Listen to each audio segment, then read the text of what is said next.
এই দাঁড়া, এই যে কত বড় লঞ্চ, এটার নাম কার্গো।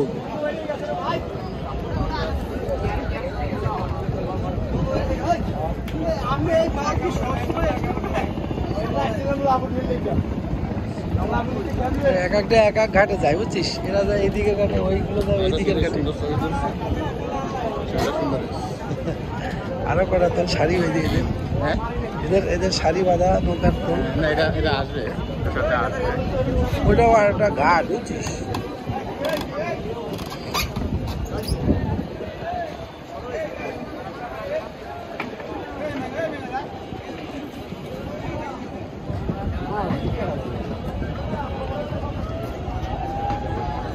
ওই যে 5 জন উঠছে না, ওই 5 জনের তোর 25-35 টাকা অথবা 25 টাকা এরকম এক এক ঘাটের ভাড়া কমই তো। এটার মানে 5 টাকা করে, হ্যাঁ তুই এখন 40 টাকা মানে 40 টাকা না 5 টাকা করে মানে 25 টাকা। তো 25 টাকা করে হলে তুই একজনে যেতে পারিস, আবার ওদের সাথেও যেতে পারিস। চল।